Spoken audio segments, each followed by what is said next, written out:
પદયાત્રીઓની સુરક્ષા માટે અમદાવાદ મહાનગરપાલિકા અને ટ્રાફિક પોલીસ દ્વારા સંયુક્ત એક ડ્રાઈવ શરૂ કરાઈ છે। પેલિકન સિગ્નલ સિસ્ટમ છે તે ઊભી કરાઈ છે। અમદાવાદ શહેરના સૌથી વધુ જે વ્યસ્ત ગણાતો વેપારિક રીતે તે સીજી રોડ ઉપર આ એક સિગ્નલ સિસ્ટમ ઊભી કરવામાં આવી છે। કદાચ જે વિદેશના રસ્તાઓમાં જોવા મળતી હતી તે પ્રાયોગિક ધોરણે અમદાવાદ શહેરના રસ્તાઓ ઉપર પેલિકન સિગ્નલ સિસ્ટમ છે તે લાગુ કરાઈ છે। અમદાવાદના સીજી રોડના જે એમસી જે માર્કેટ મ્યુનિસિપલ માર્કેટ કહેવામાં આવે છે તે માર્કેટના 4 રસ્તાઓ પર હું બતાવવાનો પ્રયાસ કરીશ। આપ જોઈ શકો છો કે જ્યાં ઊભો છું આ તે સિસ્ટમ છે। સિસ્ટમમાં વેઇટ અને વોક આ બંને સિસ્ટમ લગાવવામાં આવી છે। જ્યારે અહીં આપણે પુશ કરશું, આપણે પુશ કર્યું એટલે આપણે અહીંથી જવું છે, તેનો અર્થ એ થાય કે હવે વોક, એટલે આપ જોઈ શકો છો કે અહીંથી વોક કરવાનું, એટલે અહીં જે કલર છે તે વોકનો આવી ગયો છે। અને સાથે જ અહીં જે સિગ્નલ હોય છે એ સિગ્નલની અંદર પણ એ બતાવવામાં આવે છે કે હવે અહીં લોકોને વોક કરવું છે, ઝીબ્રા ક્રોસિંગ કરવું છે, એટલે અહીં રેડ લાઇટ થઈ જશે સિગ્નલ ઉપર। રેડ લાઇટ બાદ જોઈ શકો છો કે એ સિગ્નલ પણ એક્ટિવ થઈ ગયું છે। પરંતુ હાલ આ પ્રાયોગિક ધોરણે છે। અમદાવાદ શહેરના આ રસ્તાઓ ઉપર જે વિદેશમાં જોવા મળતી જે સિસ્ટમ છે પેલિકન સિગ્નલ સિસ્ટમ એ હવે અમદાવાદ શહેરના રસ્તાઓ ઉપર છે। નગરપાલિકા અને ટ્રાફિક પોલીસનો દાવો છે કે પ્રાયોગિક ધોરણે આ સિસ્ટમ શરૂ કરાઈ છે।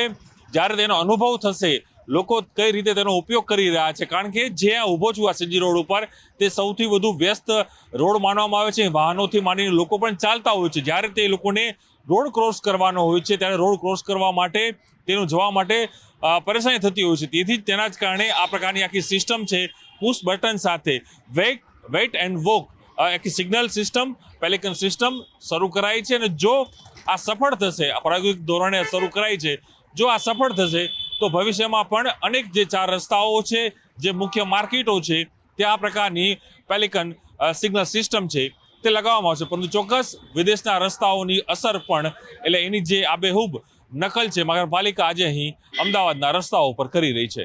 પ્રથમ વખત આપણે પેલિકન સિગ્નલ ઇન્સ્ટોલ કરવામાં આવી છે, જે પુશ ઓન બટનથી, એટલે જે બી પગયાત્રી હોય એ બટન દબાવશે તો 30 સેકન્ડના વેઇટિંગ પછી એ પેડેસ્ટ્રિયન માટે ઓપન થશે, જે 20 સેકન્ડ માટે રહેશે, પ્લસ 5 સેકન્ડ એના એક્સ્ટ્રા ટાઈમ એટલે બુફર સાથેના એ પ્રમાણે ઓપરેટ થશે, એટલે 25 સેકન્ડ માટે ઓપરેટ થશે।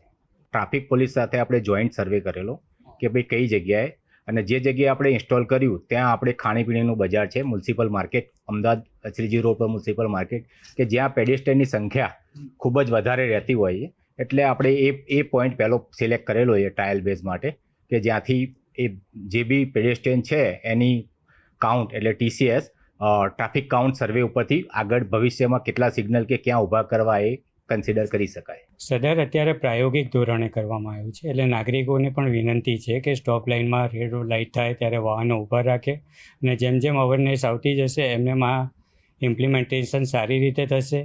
અને પોલીસને ANPR કેમેરા માટેનું હાલમાં કોઈ પ્રાવધાન નથી, પણ જેમ જેમ આ પ્રયોગ સફળ થાય અને વધારે પ્રમાણમાં સિગ્નલ ઊભા થાય તો આ પ્રકારની જોગવાઈ માટે પોલીસને જરૂરથી જાણ કરીને ચલણ માટેની વ્યવસ્થા પણ ઊભી કરાવી શકાય।